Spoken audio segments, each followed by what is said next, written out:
चाचा राम सिंह को आए बहुत दिन हो गए हैं। वो दिन में सोता है और रात को घर से निकल जाता है। पिंकी और उसका भाई सोनू दोनों ही इसके चाचा की इस हरकत पर हैरान होते रहते। उनके मम्मी पापा दोनों कामकाजी थे, इसलिए उनके पास फुर्सत ही नहीं थी कि वो इन सब बातों पर ध्यान दें। नानी भी परेशान थी कि उनकी कॉलोनी में हर घर में मौत हो रही है और इस तरह मौत का सिलसिला बढ़ता ही जा रहा था। अब दोनों ने चाचा का पीछा करने की सोची। रात को 15 साल का सोनू और 10 साल की पिंकी ने चाचा का पीछा किया। राम सिंह कॉलोनी से होता हुआ एक सुनसान जगह पर गया और देखते ही देखते शैतान में बदल गया। दोनों बच्चों के होश उड़ गए। उसके साथ ही शैतान भी उसके साथ आ गए और वो बिना दरवाज़ा खोले घर में घुसते और किसी को भी उठाकर लाते फिर मार देते। एक शैतान साथी ने उससे पूछा, आप उस परिवार को कब मारोगे?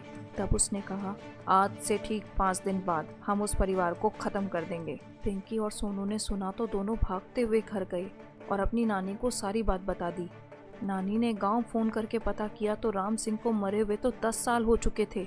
उन्होंने सिर पकड़ लिया। इसका मतलब वो शैतान हमारे घर आ गया है। अब हम क्या करेंगे नानी? वो हमें भी मार डालेगा, पिंकी ने कहा।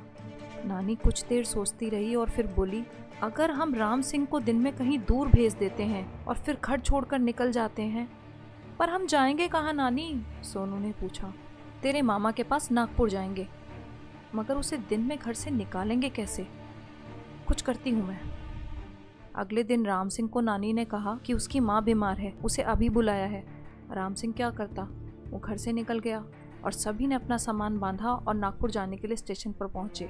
फिर देखते ही देखते सभी लोग मरने लगे। नानी चिल्लाई, शैतान आ गया, भागो! और वो जल्दी से ट्रेन के अंदर चले गए। मगर सोनू बाहर ही रह गया।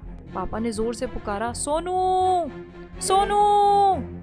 अपने पीछे पड़े शैतान से बचता हुआ वो किसी तरह ट्रेन में चढ़ गया और ट्रेन चलने लगी। मगर शैतान वहां भी घुस गया। ट्रेन के सभी लोग मरने लग गए। जैसे ही शैतान उन्हें मारने के लिए पहुंचा, सोनू ने फोन पर हनुमान चालीसा का पाठ चला दिया।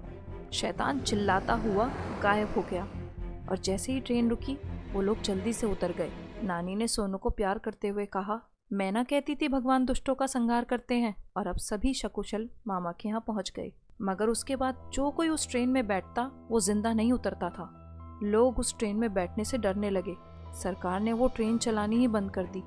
मगर कहते हैं कि रात के 12 बजे के बाद वो ट्रेन अपने आप चलने लगती है और अगर कोई उसमें बैठ जाता है तो अपनी जान गंवा बैठता है।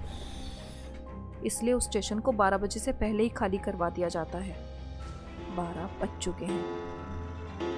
आज स्टेशन पर फिर सन्नाटा पसरा है।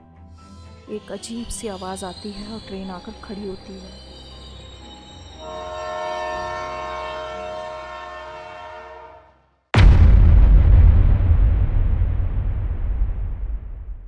Hey viewers, thank you for watching my story. I hope आप लोग को स्टोरी बहुत पसंद आई होगी और अगर आपको मेरी स्टोरी पसंद आई है तो प्लीज़ कमेंट सेक्शंस में ज़रूर बताएं। मैं हर वीक कोशिश करूंगी आपके साथ में एक नई स्टोरी शेयर करने की। तो please motivate me with your comments, liking and subscribing. Thank you for watching. Good bye.